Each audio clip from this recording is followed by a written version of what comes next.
Yo, so you were telling me earlier about that club owner in Miami, right? Yeah, man, that whole situation, I didn't even know what I was walking into at first. Nah, but you gotta tell me the whole story because what you just said about the parking lot, that's insane. Picture this. It's 2 a.m., Memorial Day weekend, and I'm sitting in an armored SUV outside the hottest club in Miami Beach. Already sounds like trouble. That time of night, that kind of spot, nothing good happens. My client just handed me a duffel bag, and when I look inside, it's got like 400 grand in cash, all banded up. $400,000 in cash at 2 in the morning at a nightclub, that's a red flag right there. Then, 3 blacked out Escalades pull up from different angles, boxing us in completely, no way out. Oh man, that's when you know it's about to go down. That's a coordinated move. Doors open and I see AR-15s coming out, Glocks, one dude's got a shotgun, and I'm sitting there with just my Glock 19. That's when you realize you're not getting paid enough for this. No amount of money is worth that. That's the moment I found out my client wasn't just a club owner, he was laundering millions for a Mexican cartel. And these dudes rolling up, they wanted their cut. They weren't playing around with those rifles. They wanted him, they wanted the money, and they were willing to go through me to get it.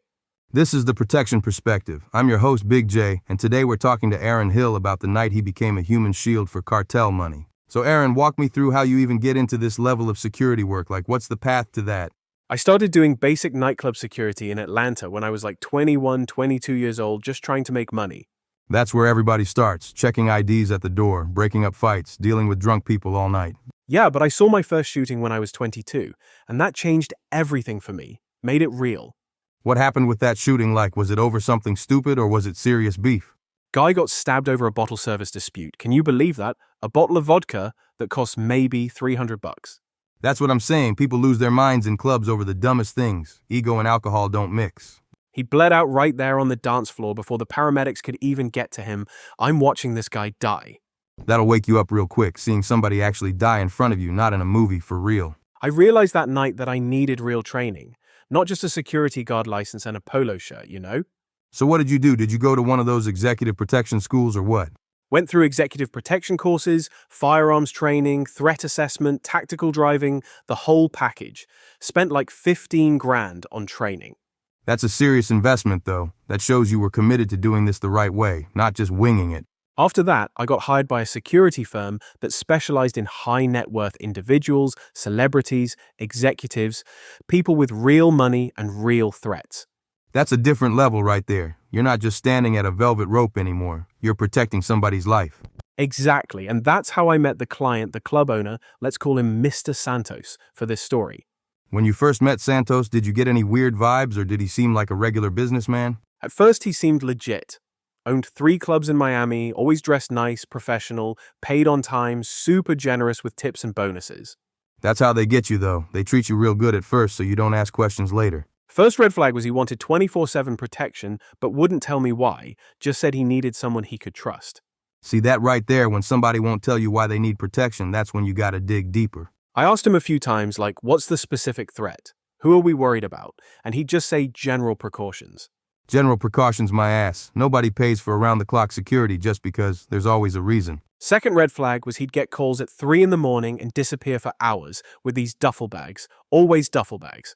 Duffel bags at 3 a.m., that's either money or something worse, and you're following him on these runs? Sometimes I'd drive him, sometimes he'd tell me to wait at the club or at his condo, said it was private business meetings.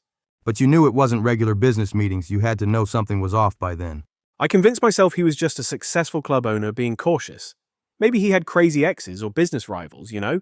Nah, man, that's you lying to yourself because the money was good. I get it, though. We've all been there. You're right. I didn't want to see it because I was making like 8 grand a week cash. That was more than I'd ever made. $8,000 a week in cash. Yeah, I can see how that would cloud your judgment real quick. That's life-changing money. But about 2 months in, I'm doing a venue sweep at his flagship club, place called Onyx, real upscale spot.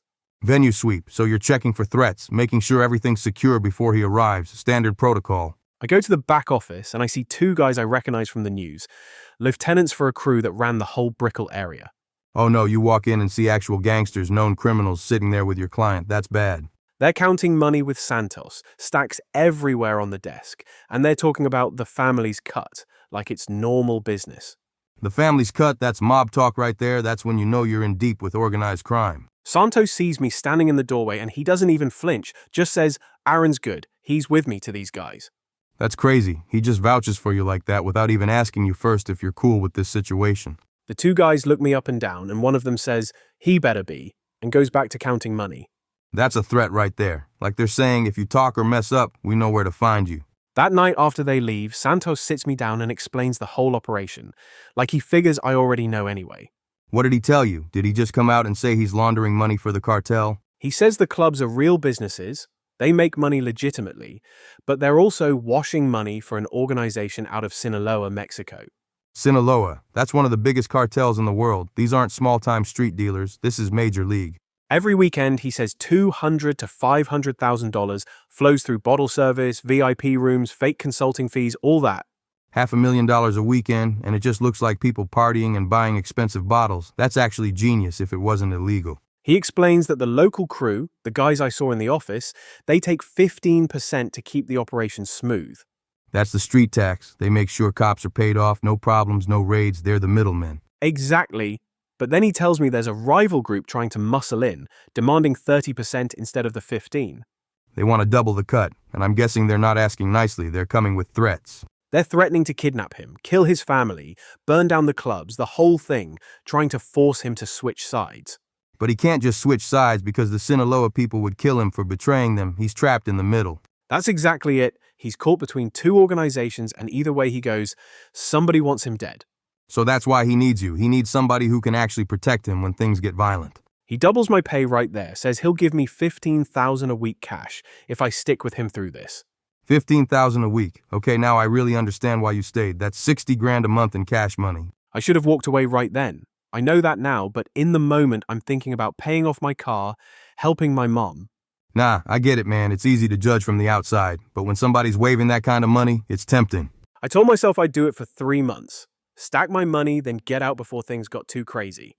That's what everybody says, though. Just a little bit longer, just a little more money, then it's too late to leave. Week later, one of Santos's managers gets jumped outside the club. 3 guys with bats, broke his ribs, messed him up bad. That's the rival crew sending a message, letting Santos know they're serious about their demands. They carved a message into the manager's back with a knife. Pay or bleed, like something out of a movie, but this was real life. That's barbaric, man. Carving words into somebody's skin. They wanted to traumatize him and send a message to Santos. Santos doesn't even report it to the police. Doesn't call an ambulance, just sends his own people to pick the guy up. Because he can't involve the cops. That would bring attention to the whole operation. He's got to handle it in-house. He just moves more security in, tells all of us to carry at all times, even inside the clubs where it's technically not allowed. So now you're walking around with your weapon on you 24/7, knowing somebody might run up on you at any moment. I started sleeping with my gun on the nightstand, checking my car for tracking devices, looking over my shoulder everywhere I went. That's not living, man. That's surviving. That's a different kind of stress that messes with your head. My girlfriend at the time started asking questions about why I was so paranoid, why I had so much cash. I couldn't tell her. You can't bring that home. You can't tell somebody you love that you're protecting a cartel money launderer. That puts them at risk, too. We ended up breaking up because I wouldn't talk about my work. She thought I was cheating or doing something illegal myself. I mean, technically you were doing something illegal. You were protecting an illegal operation. You were part of it whether you wanted to admit it or not. That's the thing I had to come to terms with later. I wasn't just security, I was enabling the whole thing by protecting him. But in the moment you're justifying it, telling yourself you're just doing your job, you're not the one laundering money. Exactly. I kept telling myself I'm just the security guy. What he does isn't my business. I'm just here to keep him alive. So walk me through that night, the night everything went down. What was different about that night? It was Saturday night, Memorial Day weekend. Onyx was packed like I've never seen it. Celebrities, influencers, the whole Miami scene was there. Memorial Day weekend in Miami, that's when everybody comes out. The clubs are making crazy money those nights. Santos is up in VIP with some YouTube streamer who's throwing money around for views, making it rain, causing a whole scene. Those internet people always doing the most, trying to get content, not realizing they're attracting the wrong kind of attention. I'm standing by the VIP section, watching the crowd, doing my job. Everything seems normal for a busy night. That's usually when things go wrong, though, when everything seems normal and you let your guard down for a second. Around 1:30 in the morning, Santos gets a call, and I see his whole face just go white like he saw a ghost. That's fear right there. Somebody said something on that phone that scared him bad. Who was calling him? I don't know who it was, but he grabs my arm and says, "We need to leave now. Not in 5 minutes, right now." When your client says we gotta go right now, you don't ask questions, you just move. What'd you do? I radio the driver, tell him to bring the SUV around to the back exit. We're going to bypass the main entrance, avoid the crowd. Smart move. Back exit is usually more secure, less people, easier to control the situation if something goes down. We go out the back, just me, Santos, and the driver, moving quick but trying not to look like we're panicking. You don't want people to see you running scared. That attracts attention. You gotta look calm even when you're not. Santos hands me this duffel bag, heavy as hell, and says, "Don't let this out of your sight, no matter what happens." You looked inside the bag, right? You had to see what you were protecting. I unzip it just a little bit and it's cash. Banded stacks of hundreds, had to be $400,000 minimum. 400 grand in a duffel bag at 1:30 in the morning. That's the cartel money. That's what they were coming for. We get to the armored SUV in the parking lot, and that's when I see them. 3 Escalades coming in fast from different angles. They were waiting for you. They knew you were going to come out that back exit. Somebody tipped them off. Had to be, because they positioned themselves perfectly, blocking every possible exit from that parking lot. We were boxed in completely. That's a professional move right there. That's not random. They planned this out. They knew exactly what they were doing. The Escalades are all blacked out, tinted windows, no plates that I could see, and the doors start opening. How many guys came out? Like, what were you looking at in terms of numbers? 6 guys total, all armed. And I'm not talking about pistols. I see AR-15s, Glocks, one guy's got a shotgun. They came ready for war. They weren't planning on negotiating. They were planning on taking what they wanted by force. I'm sitting there with my Glock 19, 17 rounds, and I'm thinking there's no way I win this fight if it goes down. You're outgunned and outnumbered, 6-1 with rifles versus your pistol. The math doesn't work in your favor at all. Santos is in the back seat freaking out, saying, "Don't let them take me, Aaron. They'll kill me. You gotta protect me." That's a lot of pressure, man. He's putting his life in your hands, expecting you to go against 6 shooters for him. The lead guy walks up to the SUV, tall dude, maybe 6'3", tattoos all over his neck, and he taps on the window with his pistol. That tap on the window with the gun, that's disrespectful. That's them saying, "We run this. You don't have a choice here." He says, "Mr. Santos, time to renegotiate our arrangement," real calm, like he's talking about a business deal and not a kidnapping. That's how these guys operate, though. They stay calm. They're professional criminals. They've done this before. Santos is telling me, "Don't let them take me. The organization will think I set this up. They'll kill me either way." He's right, though. If the Sinaloa people think he gave up their money or cooperated with the rival crew, he's dead. So, I'm doing the math in my head real quick. If they take Santos and the money, he dies. If I do nothing, I probably die too for letting it happen. You're in an impossible situation. There's no good option. You gotta make a choice and hope you live through it. I make the call. I step out of the SUV with my hands visible, weapons still holstered, trying to de-escalate. That takes guts, man. Stepping out into the middle of 6 armed guys, one wrong move, and they light you up. I say, "Gentlemen, I'm just security. I don't have a dog in this fight. This doesn't have to go bad for anybody." You're trying to position yourself as neutral, like you're just a worker, not part of Santos's organization. Smart play. The lead guy laughs, says, "Then step aside, security. This is business between us and Mr. Santos, nothing personal."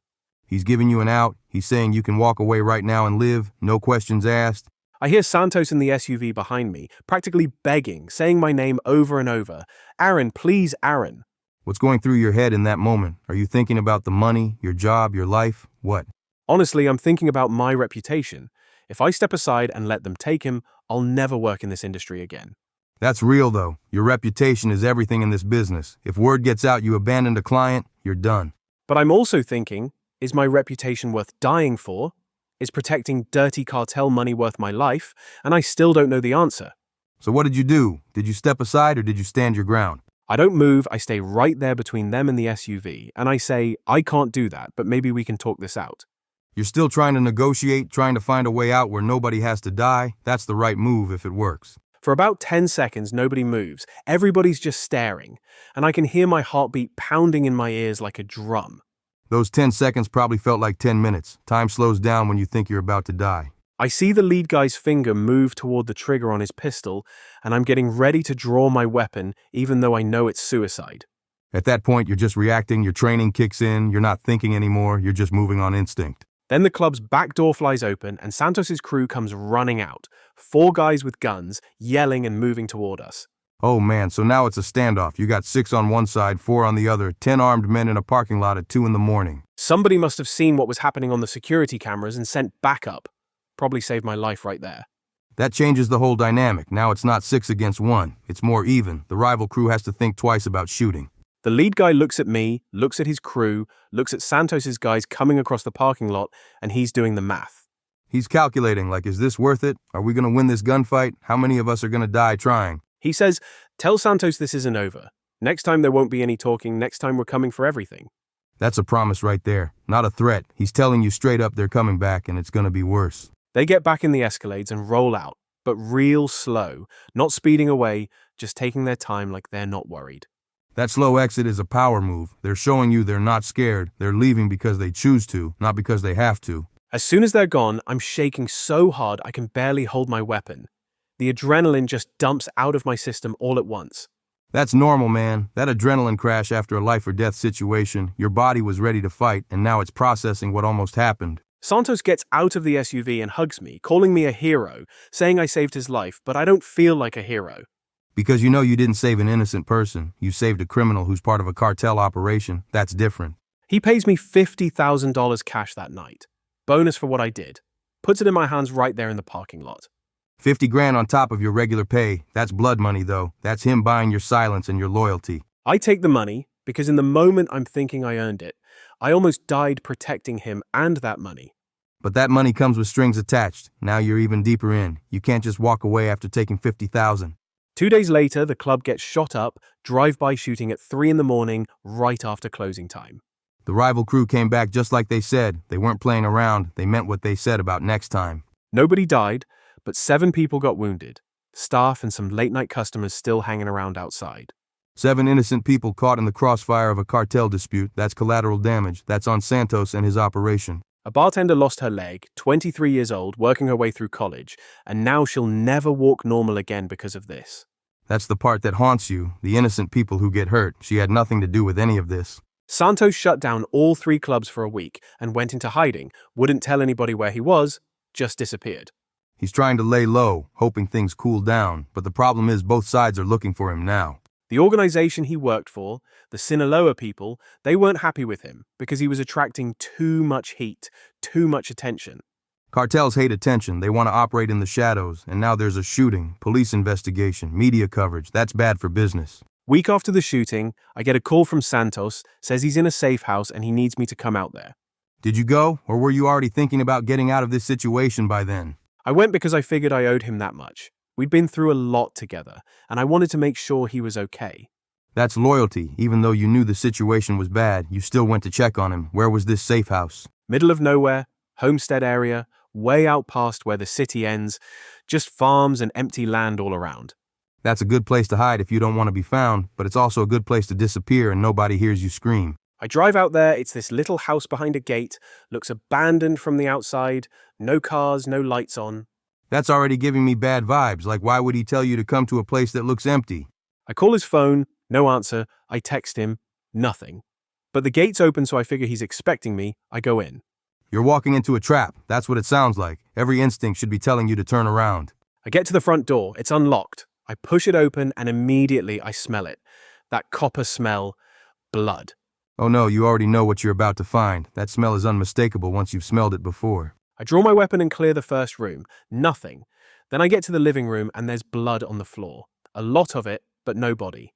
They took him, they killed him somewhere else, or they're still torturing him. Either way, Santos is gone. On the coffee table, there's a note, just a piece of paper with 3 words written in Spanish. Pagado en su totalidad. What's that mean in English? I don't speak Spanish, but I'm guessing it's not good news. It means paid in full, like they settled the debt. Santos was the payment for whatever he owed. So the Sinaloa organization gave him up to the rival crew as a peace offering. They sacrificed him to end the war. I found out later from one of the other security guys that they tortured Santos for 2 days before they killed him. 2 days. That's brutal, man. They wanted information, wanted to know where the money was, who else was involved. They dumped his body in the Everglades. Cops found it 3 weeks later, identified him through dental records because his face was gone. That's a message kill. They wanted people to know what happens when you cross them or become a liability. The clubs got sold to a legitimate businessman about a month later, but it was the same organization, just a different front man.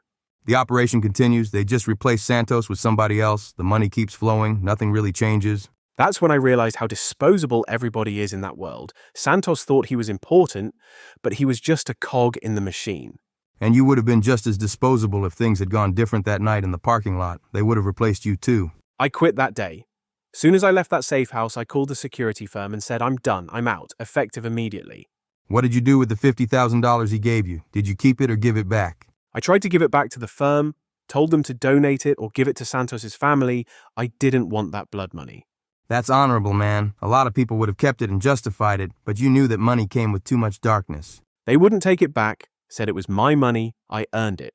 So I ended up giving it to the bartender who lost her leg in the shooting. That's the right thing to do. She deserved that money way more than you did. She was an innocent victim in all this. I didn't tell her where it came from, just said it was from an anonymous donor who felt responsible for what happened. Did you ever worry about retaliation? Like, did the organization or the rival crew ever come after you for what you knew? I deleted my whole contact list, changed my phone number, moved to Atlanta within a week, just disappeared from Miami completely. That's witness protection without the federal program. You basically had to erase yourself and start over somewhere new. For about 6 months, I was looking over my shoulder constantly, checking for tails, varying my routes, sleeping with my gun under my pillow. That paranoia is real, though. You saw what they did to Santos. You know what they're capable of if they think you're a threat. But I think I was too small to worry about. I was just the security guy. I didn't know enough to be dangerous to them. Plus, if you're not talking to cops, not causing problems, they got no reason to waste resources coming after you. Exactly. And I never talked to police, never gave a statement. When they came asking questions, I said I didn't know anything. You kept your mouth shut. That's the smartest thing you could have done. Snitching in that situation gets you killed quick. I still do protection work now, but only vetted clients, corporate executives, low-risk details, nothing like what I was doing in Miami. How do you vet clients now? What's your process to make sure you're not getting into another situation like that? Background checks on the client. Not just criminal records, but business history, who they associate with, where their money comes from, everything.